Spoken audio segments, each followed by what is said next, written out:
Boa noite a todos. É um prazer estar aqui com vocês. É um prazer poder apresentar esse estudo. Nós vamos tratar da pluralidade dos mundos habitados. E, para tanto, nós vamos seguir esse pequeno roteiro. Nós vamos começar com um contexto histórico, levantando algumas hipóteses, algumas evidências acerca desse tema, extremamente interessante e extremamente controverso também. Depois nós vamos visitar um conjunto das obras espíritas e das obras básicas para podermos fechar com essas hipóteses e com essas evidências que nós levantamos e tirar as nossas conclusões ao final do estudo. Conclusões essas que cada um vai tirar a sua. Eu não tenho aqui uma verdade absoluta nesse tema para trazer. Nem eu e acho que nem ninguém. Mas cada um vai tirar a sua, pelo menos nós vamos ter um pouco mais de elementos e nós vamos estudar esse tema à luz da nossa doutrina, que já nos dá um grande esclarecimento a respeito desses assuntos tão interessantes. Muito bem. A primeira pergunta que nos cerca é essa, Estamos sós?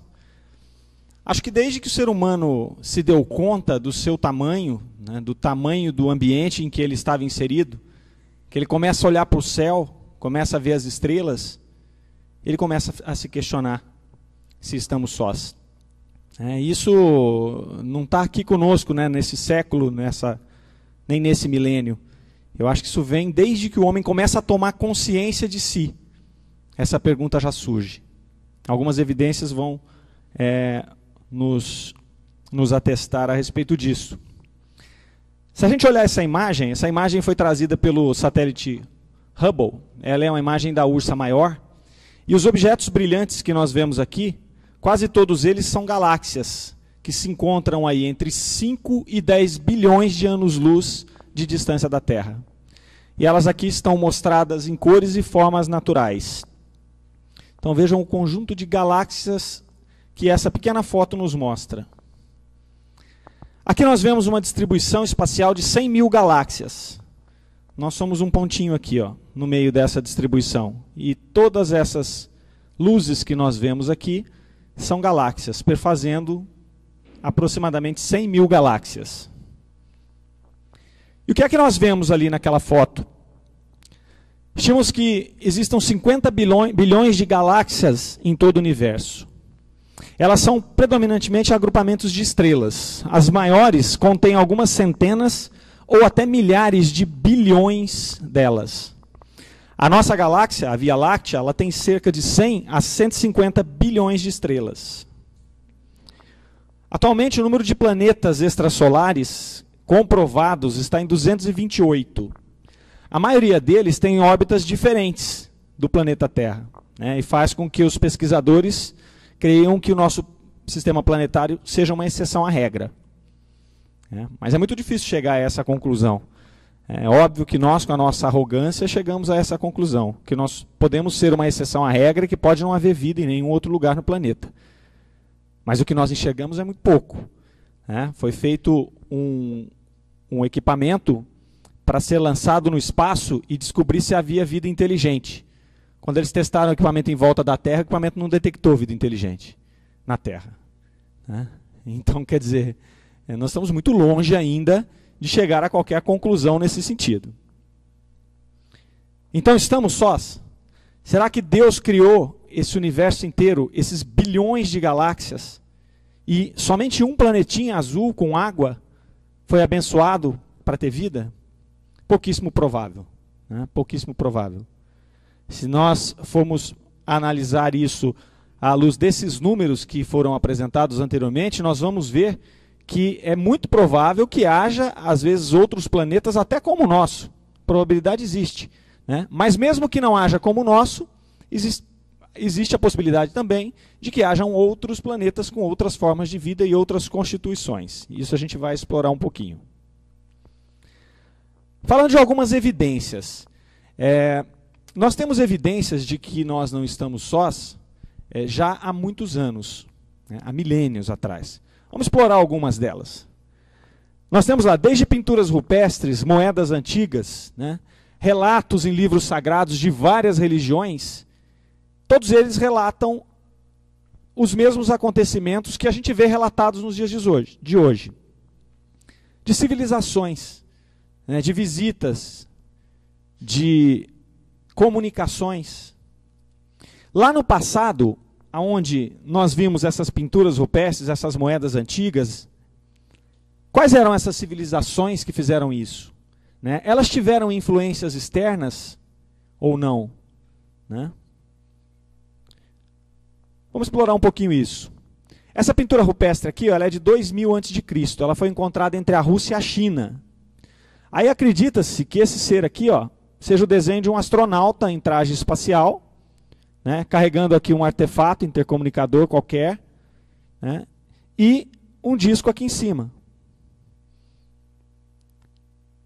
Como se fosse um OVNI, né, e um disco. E aqui nós temos outra figura também com outro artefato. Esse OVNI lança uma nuvem de fumaça aqui, como se ele tivesse com alguma coisa o impulsionando. 2000 a.C. Nós temos essa daqui, ó, que os defensores daquela teoria dos antigos astronautas, eram os deuses astronautas, tem livro, tem documentário, todo mundo já deve ter visto alguma coisa sobre isso. Né? Eles acreditam que essa pintura aqui australiana, de mais de 5.000 anos, representa viajantes extraterrestres.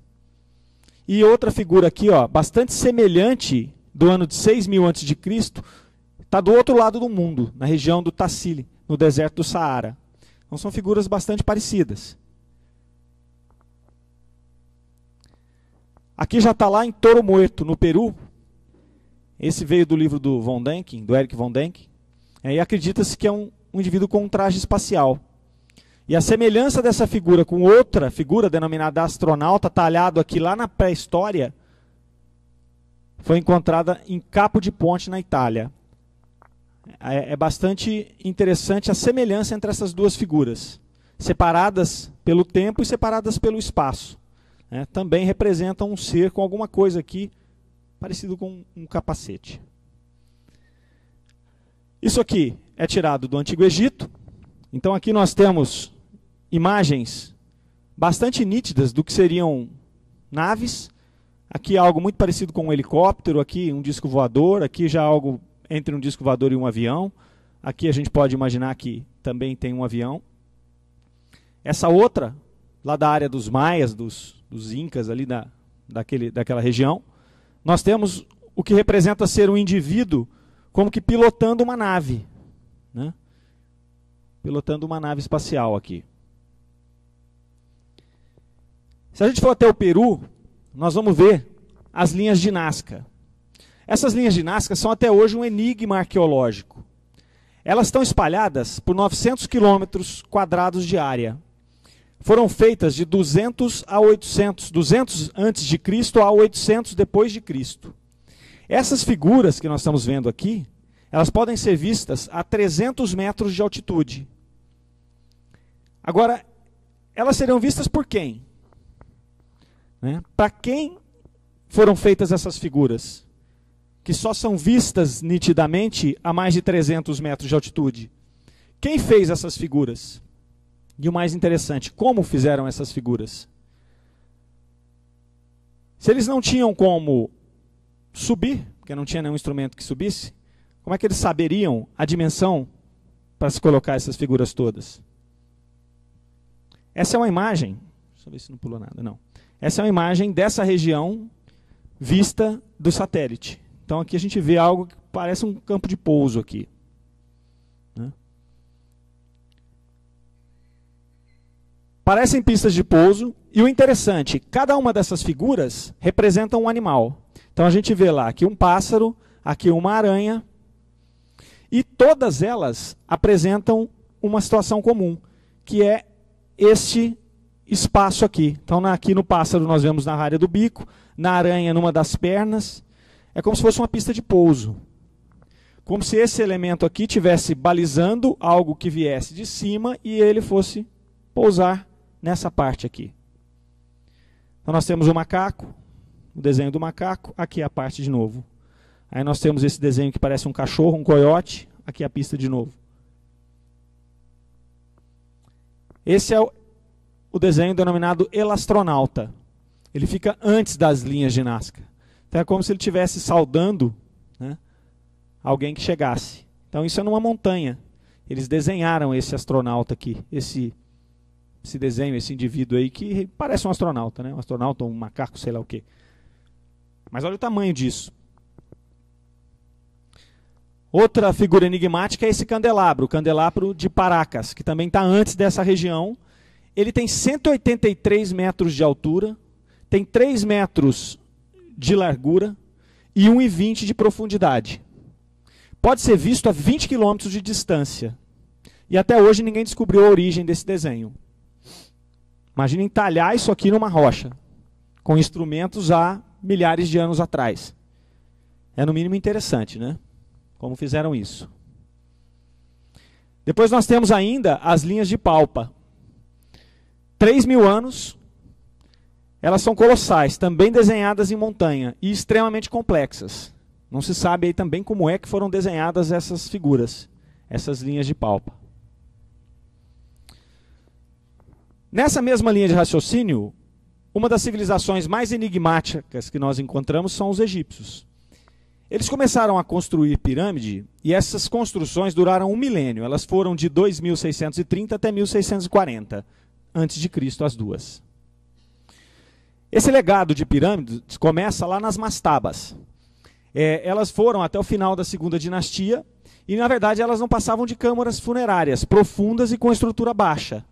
Então, era uma câmara funerária, mas ela tinha uma área aqui embaixo construída, onde eles guardavam os tesouros, onde eles guardavam as múmias, né, aquele pessoal que era enterrado junto com a figura importante que estava dentro da mastaba. Então, tinha toda uma estrutura aqui por baixo. Depois, na segunda dinastia lá já do faraó Djoser, em 2630 até 2611 a.C., eles construíram a pirâmide de degrau. Começaram a fazer as pirâmides de degrau, que nada mais eram do que uma sobreposição de mastabas. Então é uma evolução daquele primeiro monumento. Foram sobrepondo aqui e chegaram em algo parecido com uma pirâmide já.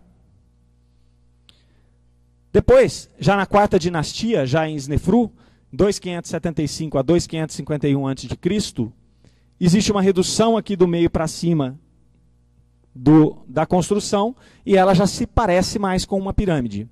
É como se eles estivessem testando, mas sabendo já onde eles queriam chegar. Eles foram criando elementos e construindo essa forma, que era a forma original que eles buscavam. Depois nós chegamos na Grande Pirâmide. Essa é fenomenal.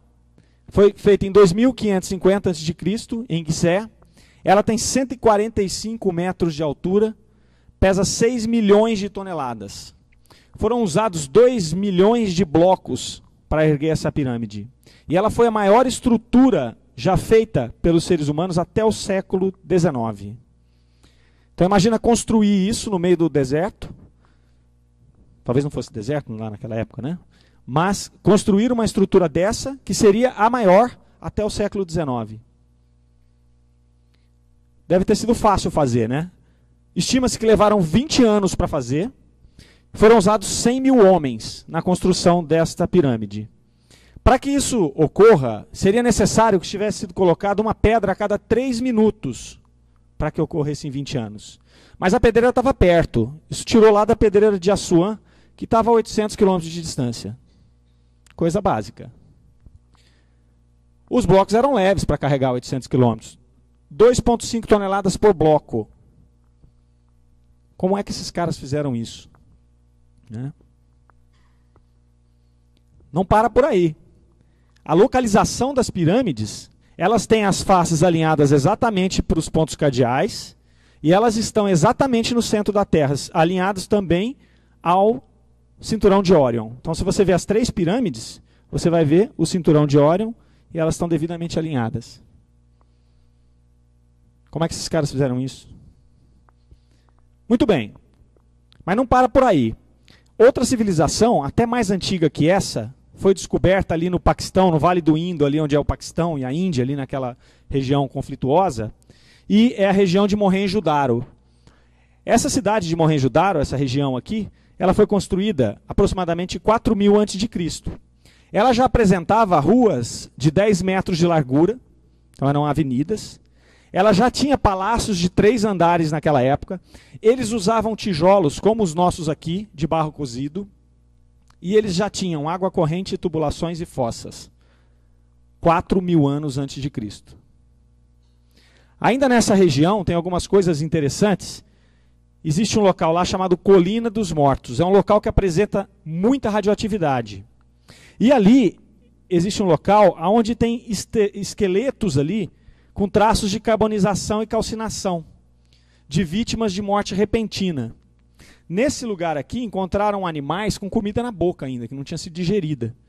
Então foi uma morte repentina, rápida. Alguma coisa explodiu ali e matou todos os que estavam naquele local naquele momento.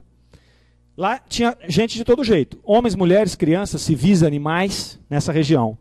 E não foram encontradas nenhum tipo de arma e nenhum resto humano trazia feridas produzidas por arma de corte. Então entende-se que não foi uma batalha. Que poderia ter sido uma batalha, você ia ver os corpos ali, né? Ou uma chacina. Mas não tem nenhuma evidência de cortes ali. Aqui nós temos alguns materiais carbonizados ali. Então isso aqui é apresentado mais ou menos da mesma forma como quando existe uma explosão nuclear. O que sobra é mais ou menos isso daqui. E isso foi também aproximadamente 4.000 anos antes de Cristo. E aí a gente encontra algumas explicações lá nos livros dos Vedas, né, dos antigos hindus. Num livro chamado Samar, ele traz o que eles chamam de Vimanas. Vimanas são máquinas de aço sem emenda com uma descarga de mercúrio que saía da traseira em forma de uma forte labareda. São máquinas voadoras. Nesses livros, não só no Samar, mas no Mahabharata e vários outros livros antigos hindus, eles demonstram como se construía essas naves. Então eles desenham as naves e eles demonstram esquemas extremamente avançados de como essas naves funcionavam.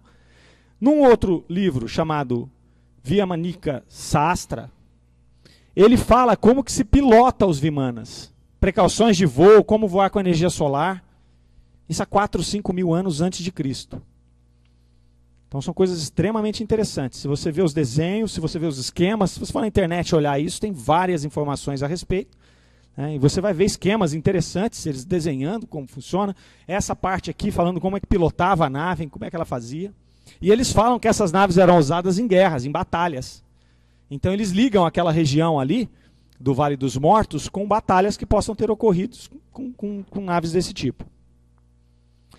Vindo para o lado de cá, mais próximo de nós temos lá no México, em Teotihuacan, os nomes são difíceis, é um povo asteca do ano 100 depois de Cristo, já é um pouco mais novo. Eles também construíam templos e construíam cidades que eram habitadas por quase 200.000 pessoas.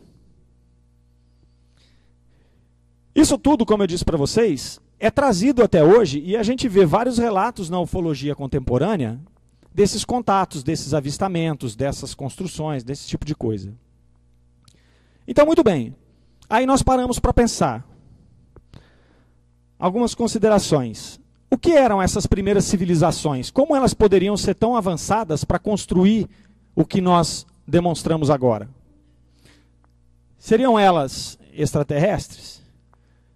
Teriam tido visitas e orientações, como acreditam aqueles que trazem a teoria dos astronautas, dos antigos astronautas, como Von Däniken, que coloca no livro lá, eram os deuses astronautas?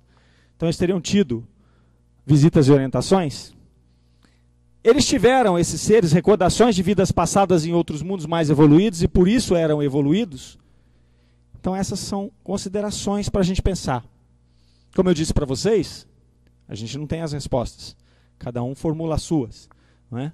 Mas é cabível até que tenha ocorrido os três ao mesmo tempo, né? Uma coisa bastante interessante, se nós descartarmos esta primeira, achar que é uma viagem astral, essa daqui também, nós vamos ter esta, né? Recordações de vidas passadas em outros mundos mais evoluídos. Fica forte essa hipótese, se nós descartarmos as outras, porque houve um período em que foram construídas aquelas civilizações com aqueles monumentos maravilhosos, muito acima da ciência e da cultura daquela época, e o mais interessante é que essas populações simplesmente se extinguiram. Qual foi o ponto de ruptura? Se você for olhar aqui nos maias, nos astecas, o pessoal fala, não, mas foram grandes secas que acabaram com as plantações, com a comida, então o pessoal morreu, foram, por exemplo, alguma invasão, que um povo destruiu o outro. Mas se a gente for aprofundar nisso, um povo não destrói o outro, destrói toda a cultura daquele povo. Um povo vai, ele conquista, domina e aprende e evolui. Então, se isso tivesse acontecido, a nossa civilização hoje seria extremamente mais avançada do que é. Porque aqueles dominadores teriam evoluído mais do que aquele povo que eles dominaram, porque eles iriam aprender. Eles não iam destruir tudo. Ninguém é louco de chegar, ver uma tecnologia que vai ajudá-lo e vai destruir aquela tecnologia. Ninguém faz isso. Você aprende aquela tecnologia e aprimora, junta as duas culturas. Se nós falarmos na questão das catástrofes naturais, que esses povos morreram, e tudo bem, eles morreram, mas vários provavelmente se mudaram de um lugar para o outro. Né? E se mudaram, levaram consigo essas conquistas científicas. Então é por isso que eu acho que qualquer uma dessas três, ou as três juntas, podem ser viáveis. Né? E aquelas evidências que existem lá são fortes. Né? Não dá para a gente cravar nada, mas dá para a gente formar cada um a sua teoria. Uma coisa a gente pode ter certeza, né? Que a evolução é uma verdade inexorável. A criação é infinita e Deus cria desde a eternidade. Então tudo isso é possível. O que é que nos ensinam então os espíritos a respeito dessas coisas? Porque na verdade é agora que a gente entra embasando essas evidências e essa contextuação que nós fizemos na primeira parte. Senão, qualquer videozinho do Discovery Channel resolveria o nosso problema. Né? Vamos embasar agora com relação à doutrina dos espíritos. O que é que nos ensina o livro dos espíritos, primeiramente? Então ele diz o seguinte: todos os globos são habitados e o homem terreno está longe de ser, como supõe, o primeiro em inteligência, em bondade e em perfeição. Entretanto, há homens que se têm por espíritos muito fortes e que imaginam pertencer a este pequenino globo o privilégio de conter seres racionais. Orgulho e vaidade julgam que só para eles criou Deus o universo.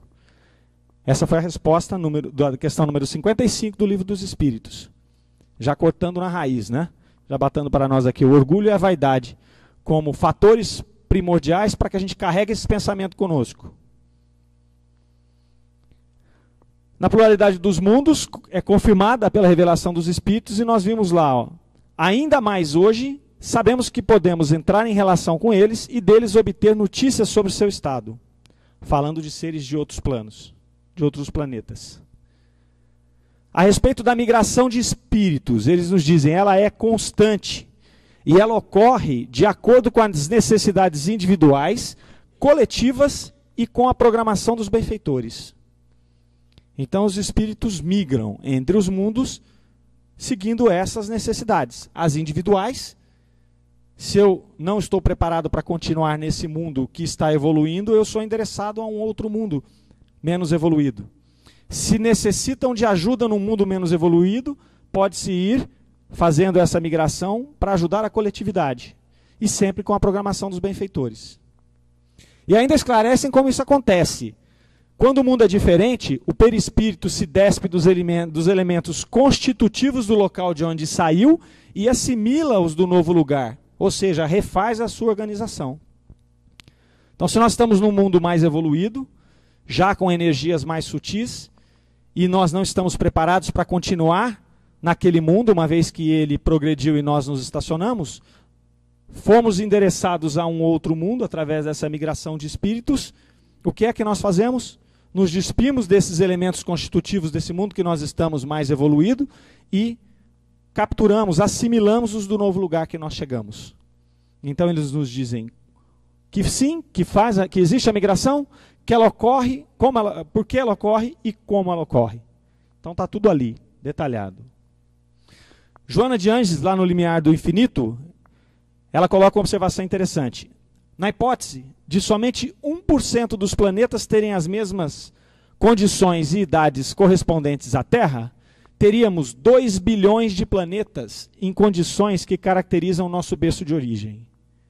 Dando-se a possibilidade remotíssima de que apenas 1% deles tivesse condições de vida semelhante à nossa, defrontaríamos aproximadamente com cerca de 20 milhões de planetas iguais ao nosso com vida inteligente. Joana de Ângeles, Limiar do Infinito. No livro Os Exilados de Capela, nós encontramos mais detalhes, e detalhes muito interessantes que vão casar com tudo aquilo que nós falamos anteriormente. O que foi Capela? Capela é uma grande estrela da constelação de Cocheiro, recebeu na Terra o nome de Cabra ou Capela. A sua luz gasta cerca de 42 anos para chegar à face da Terra, considerando-se a regular distância existente entre Capela e o nosso planeta. Então, este é Capela. O que aconteceu lá? Jesus e as grandes comunidades espirituais diretoras do cosmos fizeram o quê? Fizeram com que entidades sofredoras e pertinazes no crime de Capela fossem transferidas para a Terra. Transferidas para quê? Para que elas pudessem individualmente se aprimorar nas conquistas do coração e para que elas pudessem auxiliar no progresso do ambiente. Então, o que nós comentamos há pouco, aqueles espíritos que estavam em Capela, Capela passando de um planeta de expiação e provas para um planeta de regeneração, aqueles espíritos que ainda não estavam preparados porque eram pertinazes no crime, precisavam de outro local para continuar a sua evolução, uma vez que ela é inexorável. E o que fizeram? Foram transferidos para a Terra, que era ainda um planeta ainda habitado por seres primários em sua evolução. Eles precisavam de espíritos mais evoluídos para ajudar no seu progresso. E é ao passo que esse trabalho aqui fortaleceria esses espíritos nas conquistas do coração. Então assim foi feito. E eles vieram em 4 grandes grupos de espíritos, segundo o livro Os Exilados de Capela. E eles fixaram-se nos povos mais antigos, obedecendo às afinidades sentimentais e linguísticas que os associavam na constelação de Cocheiro. Esses 4 são a civilização do Egito, as castas da Índia, o povo de Israel e o grupo dos Árias. Então esses 4 grandes grupos aqui são os mais destacados no livro Exilados de Capela. Algumas características de cada um desses grupos. Começando lá com a civilização do Egito, eles se destacavam na prática do bem e do culto da verdade. Lembrança mais viva das experiências da sua pátria distante. Culto da morte altamente desenvolvido. Ciência que a evolução da época não comportava. Nós já vimos ali por aquelas imagens que eles estavam muito à frente do seu tempo, né? Já visto as pirâmides aqui. Pluralidade das existências e dos mundos eram problemas conhecidos e solucionados para o povo do Egito. Isso consegue explicar, em grande parte, o porquê que aquelas civilizações conseguiram construir coisas tão elevadas. E também consegue nos levar a imaginar o porquê que acabou. Porque quando esse grupo de espíritos conseguiu concluir a sua evolução, eles retornaram para mundos, talvez para Capela ou para algum outro mundo mais evoluído, deixando aqui nós, terráqueos, espíritos ainda no estágio anterior de evolução, para seguirmos o nosso caminho. E aí houve uma ruptura. Na Índia, eles são ainda anteriores à civilização egípcia. Deles descendem os povos arianos, que florescerão depois na Europa. As primeiras vozes de filosofia e da religião do planeta surgem na Índia. Era um ambiente de grandeza espiritual com mensagens de amor e de esperança. Era um grupo de espíritos um pouco mais abnegado, um pouco mais consciente daquilo que viria, ou mais conformado, talvez, né, com a missão ou com a punição, entenda-se como quiser, né? Punição não, né? Porque, na verdade foram eles que construíram isso, mas eram talvez o povo mais conformado com essa situação.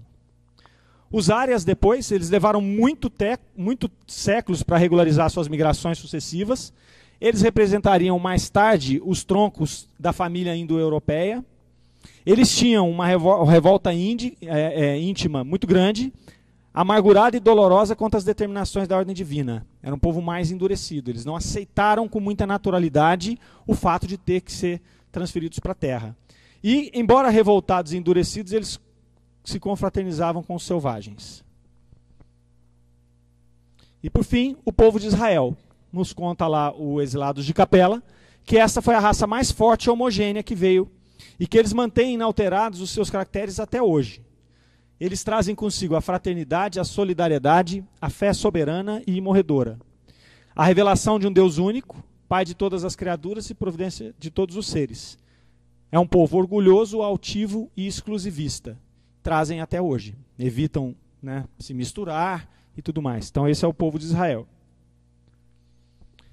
Lá em João agora, indo para o Evangelho, nós temos a célebre frase atribuída a Jesus, por João, que é: não se turbe o vosso coração, crede em Deus e crede também em mim. Na casa do meu pai há muitas moradas. Se assim não fora, eu vou-lhe teria dito, pois vou aparelhar-vos o lugar, e depois de ir, virei outra vez e tomar-vos-ei para mim, para que onde eu esteja, estejais vós também. Então Jesus já nos alerta, né, das muitas moradas na casa do Pai. Emmanuel, lá na religião dos espíritos, nos diz o seguinte: no espaço incomensurável há mundos berços e mundos experiências, mundos universidades e mundos templos, mundos oficinas e mundos reformatórios, mundos hospitais e mundos prisões, cada um cumprindo uma finalidade para os espíritos.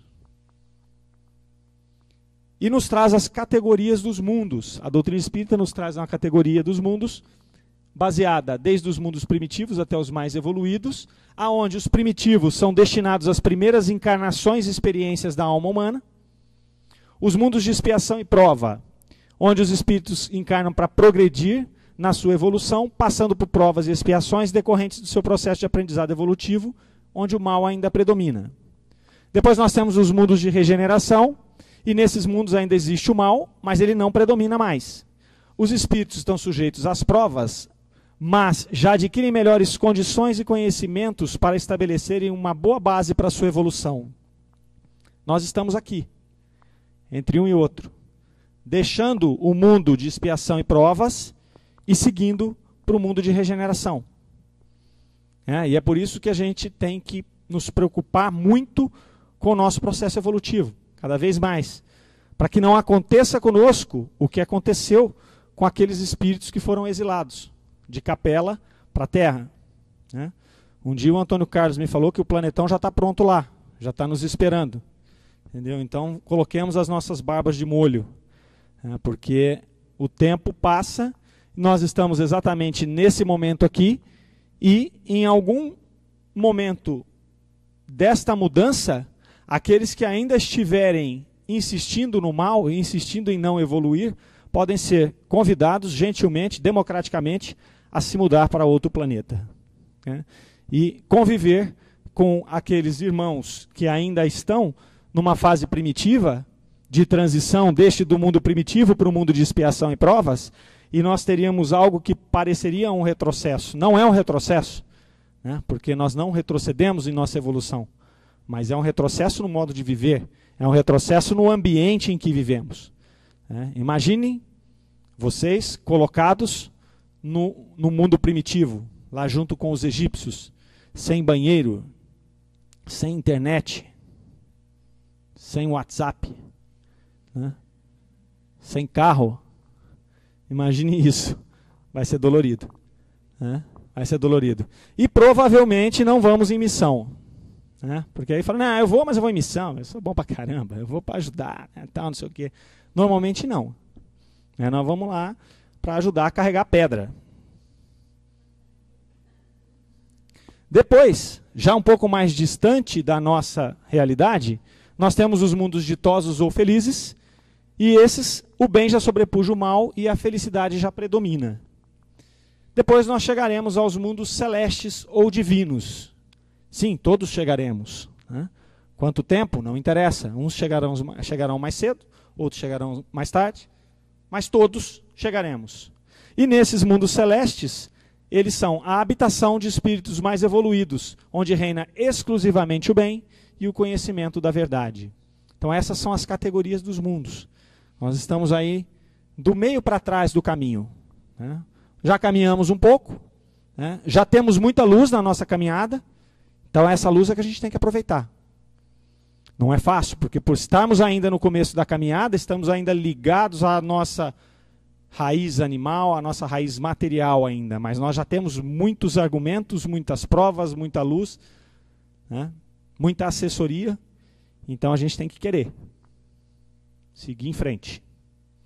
Lá no livro Progressão dos Mundos e Evolução dos Espíritos, nós temos aí mais algumas informações interessantes. Diz o seguinte: o tipo de mundo em que o espírito se encontra relaciona-se com o seu grau de adiantamento moral e espiritual. Ficou claro isso? À medida que evoluímos, passamos de mundos menos evoluídos para os de maior evolução moral e intelectual, consequentemente mundos mais espiritualizados. Então, à medida que vamos caminhando, vamos perdendo os caracteres da matéria e ganhando mais caracteres espirituais.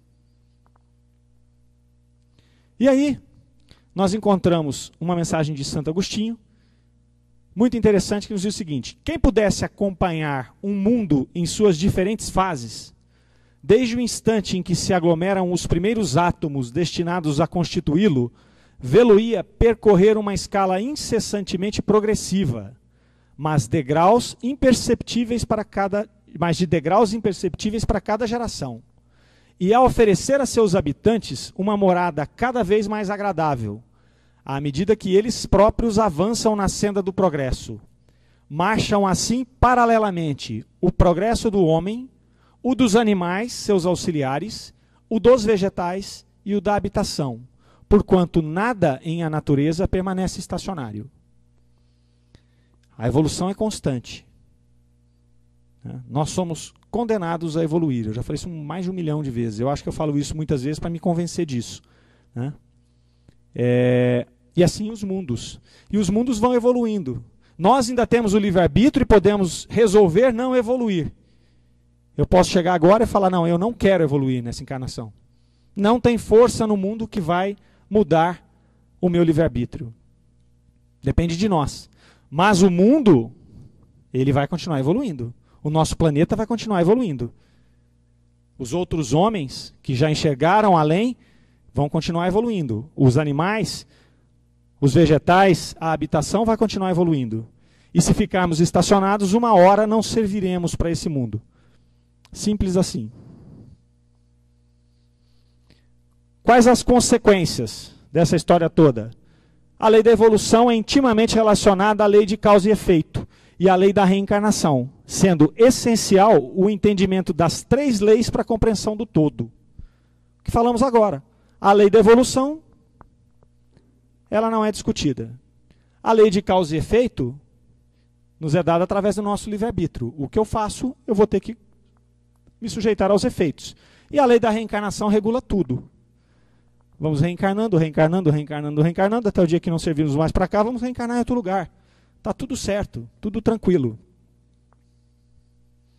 Então, é mais ou menos essa